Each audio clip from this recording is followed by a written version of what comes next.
Hello everybody and welcome back to Jimbo's Point of View. Today's topic is immigration, or I should say more precisely, illegal immigration. To date there has been many initiatives by the current government to try and solve this problem, and without any success whatsoever. And we'll go on to the present limitations of what they're doing a little later.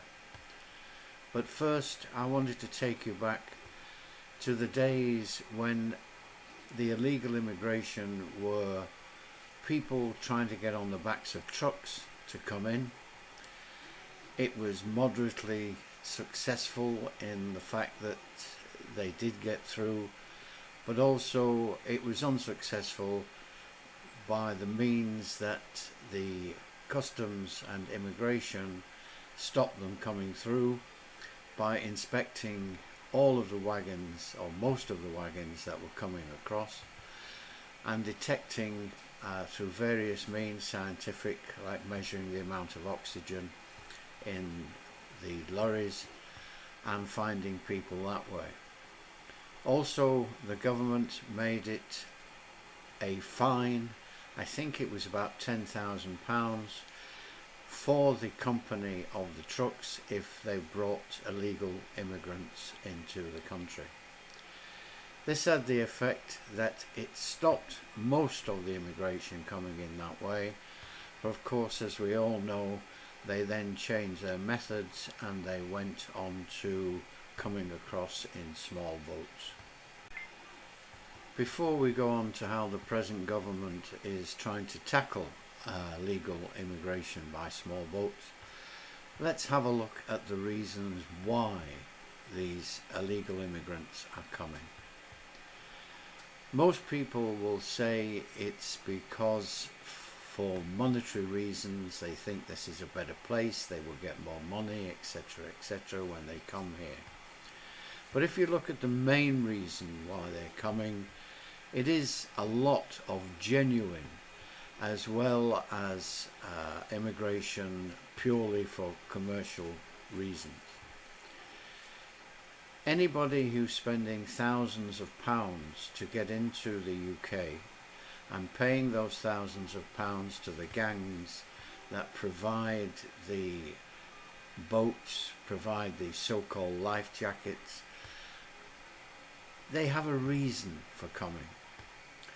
And a lot of the times when you look at where they're coming from, the countries are in turmoil, especially in the Middle East like Iraq, Iran, Afghanistan, etc.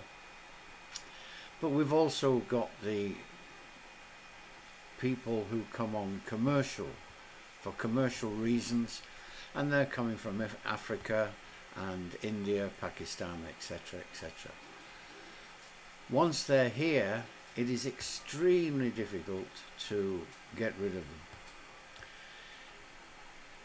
Most of the time they are accepted into the country as an immigrant fleeing from persecution, and we all know what is happening at the moment in the fact that they are being put up in hotels.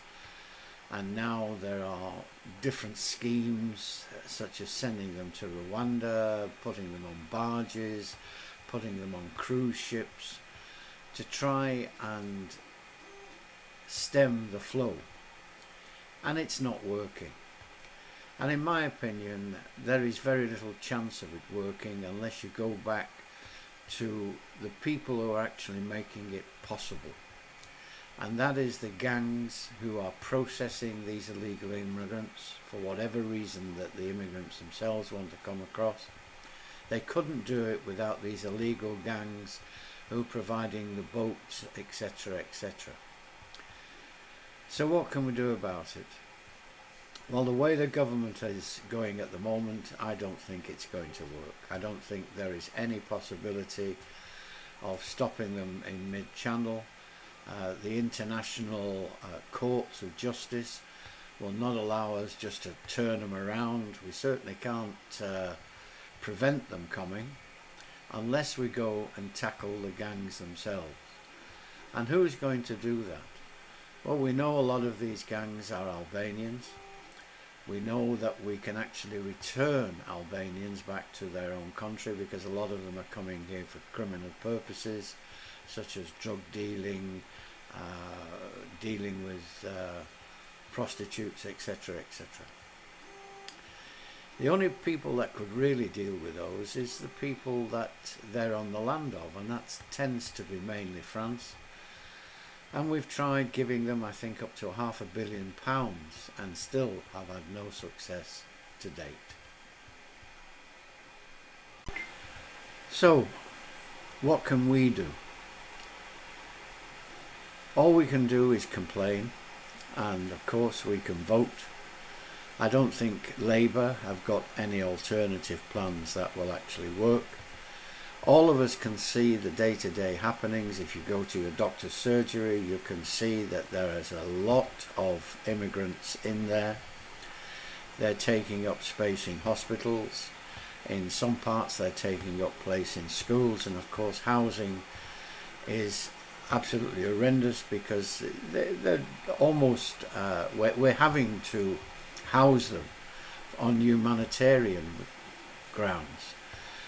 I believe the figure is we're spending between £7 and £11 million a day on hotels, which is why they're bringing in these barges. And then of course now the barges are not suitable, they don't have fire protection, etc. We also have what appears to be crooked lawyers and solicitors who are trying to smooth the way for the immigrants by telling them what to do to be able to get into the country so-called legally. I don't have an answer. I'll be honest with you, I don't. I see the same things on the news that you see. But what can I do? Nothing. What can the government do? Well, I don't think they can do an awful lot. Perhaps they can get Interpol involved more, provide more resources to go after the gangs that are smuggling these immigrants, or these illegal immigrants I should say.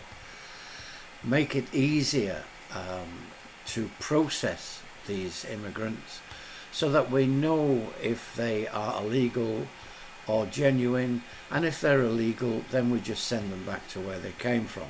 That we can do. But the process is so slow and so inefficient that almost every immigrant now is being accepted just as a process of moving things along. If you've got any alternative to this, if you've got any answer to this, that is not ridiculous. We can't just throw them in the sea if that's what you're going to say. But I'd be grateful if you can let me know, and perhaps between us we can come up with something that might actually work. That's all for this particular point of view. I'll see you for the next one. Kindly subscribe if you would. Thank you.